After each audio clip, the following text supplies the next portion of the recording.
शांति। 2 अक्टूबर 2020 की साकार मुरली। बाबा कहते, मीठे बच्चे, यह पुरुषोत्तम संगम युग कल्याणकारी युग है। इसमें ही परिवर्तन होता है। तुम कनिष्ठ से उत्तम पुरुष बनते हो। प्रश्न, इस ज्ञान मार्ग में कौन सी बात सोचने व बोलने से कभी भी उन्नति नहीं हो सकती? उत्तर, ड्रामा में होगा तो पुरुषार्थ कर लेंगे, ड्रामा कराएगा तो कर लेंगे। यह सोचने व बोलने वालों की उन्नति कभी नहीं हो सकती, यह कहना ही रॉन्ग है। तुम जानते हो, अभी जो हम पुरुषार्थ कर रहे हैं यह भी ड्रामा में नूंद है। पुरुषार्थ करना ही है। गीत, ये कहानी है दिए और तूफान की। ओम शांति। बाबा कहते, ये है कलयुगी मनुष्यों के गीत, परंतु इनका अर्थ वह नहीं जानते। ये तुम जानते हो। तुम हो अभी पुरुषोत्तम संगम युगी। संगम युग के साथ पुरुषोत्तम भी लिखना चाहिए। बच्चों को ज्ञान की पॉइंट्स याद न होने के कारण फिर ऐसे ऐसे अक्षर लिखने भूल जाते हैं। यह है मुख्य। इनका अर्थ भी तुम ही समझ सकते हो। पुरुषोत्तम मास भी होता है। यह फिर है पुरुषोत्तम संगम युग। यह संगम का भी एक त्योहार है। यह त्योहार सबसे ऊंच है। तुम जानते हो, अभी हम पुरुषोत्तम बन रहे हैं। उत्तम ते उत्तम पुरुष, ऊंच ते ऊंच साहूकार से साहूकार नंबर 1 कहेंगे लक्ष्मी नारायण को। शास्त्रों में दिखाते हैं, बड़ी प्रलय हुई, फिर नंबर 1 श्री कृष्ण पीपल के पत्ते पर सागर में आया। अभी तुम क्या कहेंगे? नंबर 1 है यह श्री कृष्ण, जिसको ही श्याम सुंदर कहते हैं। दिखाते हैं अंगूठा चूसता हुआ आया। बच्चा तो गर्भ में ही रहता है, तो पहले पहले ज्ञान सागर से निकला हुआ उत्तम ते उत्तम पुरुष श्री कृष्ण है। ज्ञान सागर से स्वर्ग की स्थापना होती है।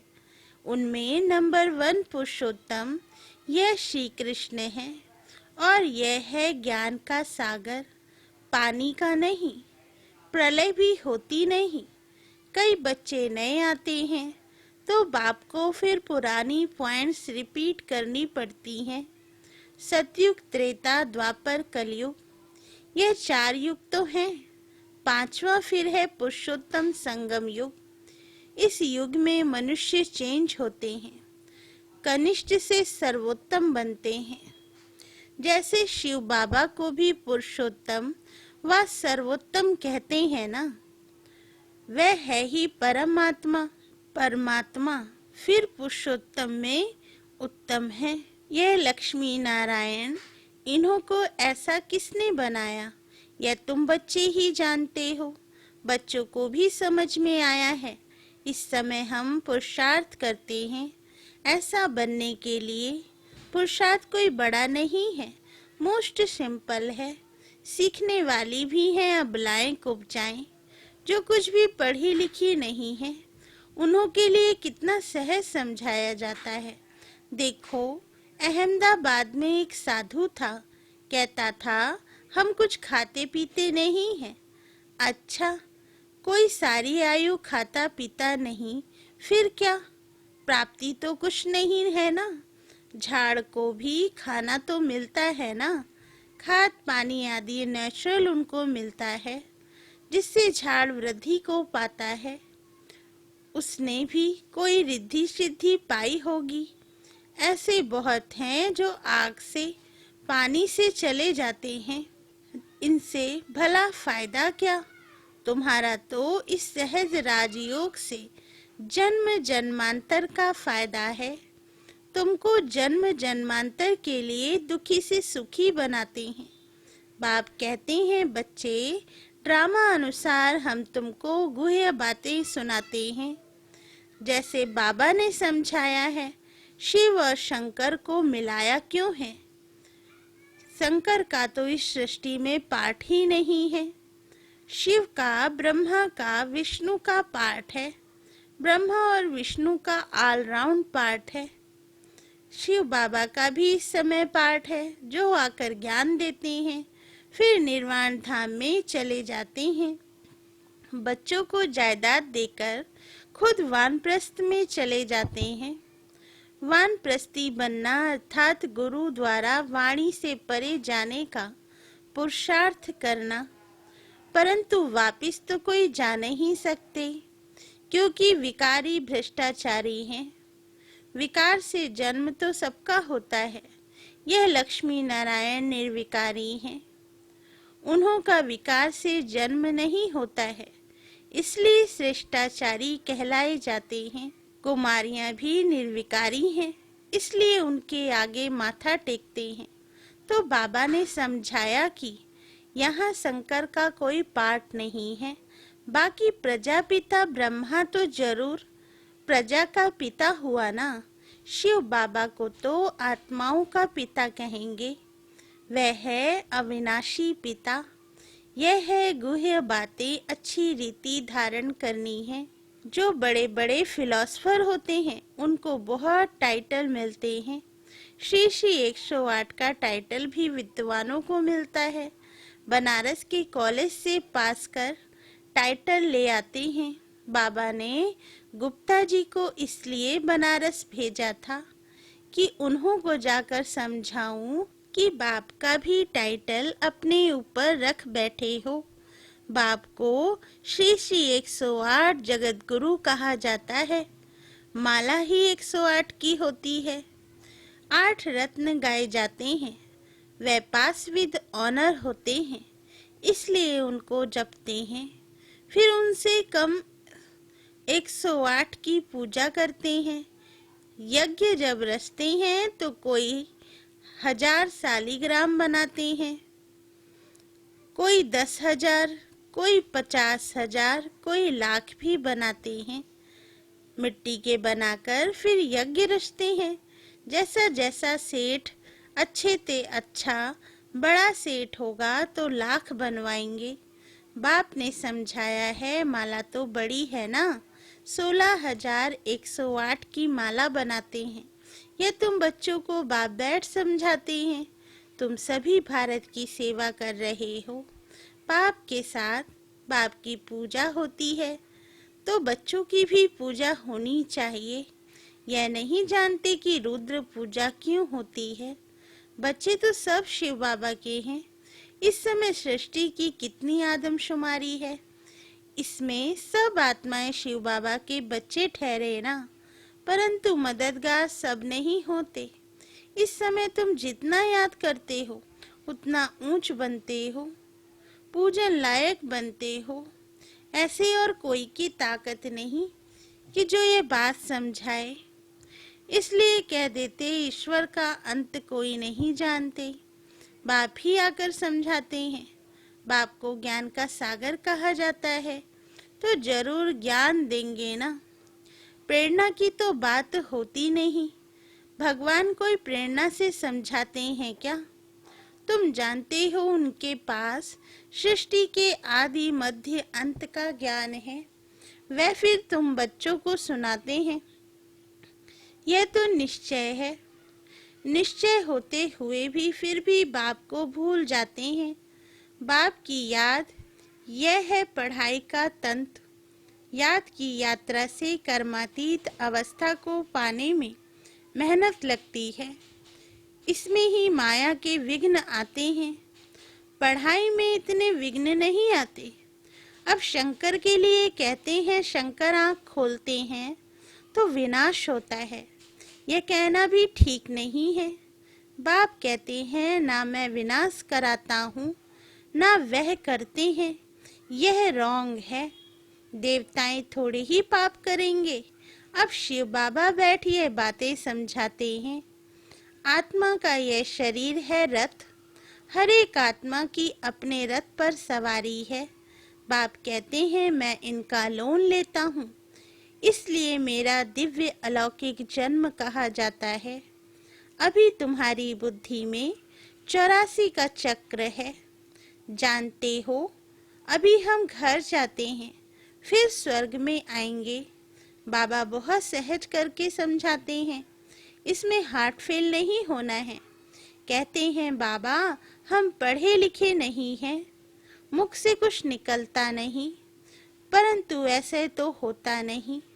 मुख तो जरूर चलता ही है, खाना खाते हो मुख चलता है ना। वाणी ना निकले यह तो हो नहीं सकता। बाबा ने बहुत सिंपल समझाया है। कोई मौन में रहते हैं तो भी ऊपर में इशारा देते हैं कि उनको याद करो। दुख हरता सुख करता वह एक ही दाता है। भक्ति मार्ग में भी दाता है, इस समय में भी दाता है, फिर वानप्रस्थ में तो है ही शांति। बच्चे भी शांति धाम में रहते हैं। पाठ नूंदा हुआ है जो एक्ट में आता है। अभी हमारा पाठ है विश्व को नया बनाना। उनका नाम बड़ा अच्छा है, हेवनली गॉड फादर। बाप रचयिता है स्वर्ग का, बाप नर्क थोड़े ही रचेंगे। पुरानी दुनिया कोई रचते हैं क्या? मकान हमेशा नया बनाया जाता है। शिव बाबा नई दुनिया रचते हैं, ब्रह्मा द्वारा इनको पाठ मिला हुआ है। यहाँ पुरानी दुनिया में जो भी मनुष्य हैं, सब एक दो को दुख देते रहते हैं। तुम जानते हो हम हैं शिव बाबा की संतान। फिर शरीरधारी प्रजापिता ब्रह्मा के बच्चे हो गए अडॉप्टेड। हमको ज्ञान सुनाने वाला है शिव बाबा रचयिता, जो अपनी रचना के आदि मध्य अंत का ज्ञान सुनाते हैं। तुम्हारी एम ऑब्जेक्ट ही है यह बनना। मनुष्य देखो कितना खर्चा कर मार्बल आदि की मूर्तियां बनाते हैं। यह है ईश्वरीय विश्वविद्यालय, वर्ल्ड यूनिवर्सिटी। सारी यूनिवर्स को चेंज किया जाता है। उन्हों के भी जो कैरेक्टर्स हैं सब आसुरी, आदि मध्य अंत दुख देने वाले हैं। यह है ईश्वरीय यूनिवर्सिटी। ईश्वरीय विश्वविद्यालय एक ही होता है जो ईश्वर आकर खोलते हैं, जिससे सारे विश्व का कल्याण हो जाता है। तुम बच्चों को अब राइट और रॉन्ग की समझ मिलती है, और कोई मनुष्य नहीं जो समझता हो। राइट रॉन्ग को समझाने वाला एक ही राइटियस होता है, जिसको ट्रुथ कहते हैं। बाप ही आकर हर एक को राइटियस बनाते हैं। राइटियस बनेंगे तो फिर मुक्ति में जाकर जीवन मुक्ति में आएंगे। ड्रामा को भी तुम बच्चे जानते हो। आदि से लेकर अंत तक पार्ट बजाने नंबर वार आते हो। यह खेल चलता ही रहता है, ड्रामा सूट होता जाता है। यह एवर न्यू है। यह ड्रामा कभी पुराना नहीं होता है, और सब नाटक आदि विनाश हो जाते हैं। यह बेहद का अविनाशी ड्रामा है। इनमें सब अविनाशी पाठधारी हैं। अविनाशी खेल व मांडवा देखो कितना बड़ा है। बाप आकर पुरानी सृष्टि को फिर नया बनाते हैं। वह सब तुमको साक्षात्कार होगा। जितना नजदीक आएंगे फिर तुमको खुशी होगी। साक्षात्कार करेंगे, कहेंगे अब पार्ट पूरा हुआ, ड्रामा को फिर रिपीट करना है। फिर नए सिर पार्ट बजाएंगे जो कल्प पहले बजाया है।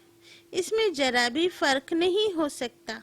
इसलिए जितना हो सके तुम बच्चों को ऊंच पद पाना चाहिए। पुरुषार्थ करना है, मूंझना नहीं है। ड्रामा को जो कराना होगा वो कराएगा, यह कहना भी रॉन्ग है। हमको तो पुरुषार्थ करना ही है। अच्छा, मीठे मीठे सिकिल दे बच्चों प्रति माता पिता बाप दादा का याद प्यार और गुड मॉर्निंग। रूहानी बाप की रूहानी बच्चों को नमस्ते। हम रूहानी बच्चों की रूहानी माता पिता बाप दादा को याद प्यार, गुड मॉर्निंग और नमस्ते बाबा, नमस्ते। धारणा के लिए मुख्य सार। फर्स्ट पॉइंट, पढ़ाई का तंत्र सार। बुद्धि में रख याद की यात्रा से कर्मातीत अवस्था को पाना है। ऊंच पूजनीय बनने के लिए बाप का पूरा पूरा मददगार बनना है। सेकंड पॉइंट, सत्य बाप द्वारा राइट रॉन्ग की जो समझ मिली है उससे राइटियस बन जीवन बंध से छूटना है। मुक्ति और जीवन मुक्ति का वर्षा लेना है। वरदान, संगम युग की सर्व प्राप्तियों को स्मृति में रख चढ़ती कला का अनुभव करने वाले श्रेष्ठ प्रारब्धी भव। वरदान का सार, परमात्म मिलन व परमात्म ज्ञान की विशेषता है। अविनाशी प्राप्तियां होना ऐसे नहीं कि संगम युग पुरुषार्थी जीवन है और सतयुगी प्रारब्धी जीवन है। संगम युग की विशेषता है, एक कदम उठाओ और 1000 कदम प्रारब्ध में पाओ। तो सिर्फ पुरुषार्थ नहीं लेकिन श्रेष्ठ प्रारब्धि भी है। इस स्वरूप को सदा सामने रखो। प्रारब्ध को देखकर सहज ही चढ़ती कला का अनुभव करेंगे। पाना था सो पा लिया, यह गीत गाओ तो घुटके और झुटके खाने से बच जाएंगे। स्लोगन, ब्राह्मणों की श्वास हिम्मत है जिससे कठिन से कठिन कार्य भी आसान हो जाता है। मातेश्वरी जी के अनमोल महावाक्य। टाइटल है मुक्ति और मोक्ष। आजकल मनुष्य मुक्ति को ही मोक्ष कहते हैं। वो ऐसे समझते हैं जो मुक्ति पाते हैं वो जन्म मरण से छूट जाते हैं।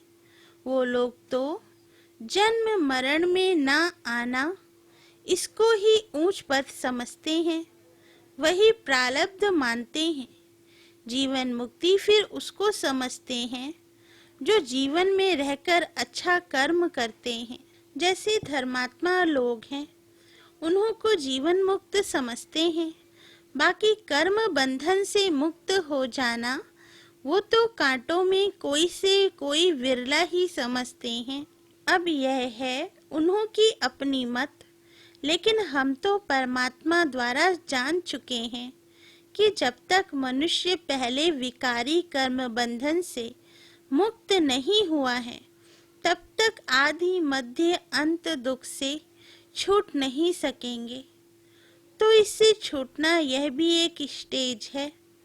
तो भी पहले जब ईश्वरीय नॉलेज को धारण करें तभी उस स्टेज पर पहुंच सकें, और उस स्टेज पर पहुंचाने वाला स्वयं परमात्मा चाहिए, क्योंकि मुक्ति जीवन मुक्ति देते वह हैं। वो भी एक ही समय आए सबको मुक्ति जीवन मुक्ति दे देता है। बाकी परमात्मा कोई अनेक बार नहीं आते, और ना कि ऐसा समझो कि परमात्मा ही सब अवतार धारण करते हैं। ओम शांति।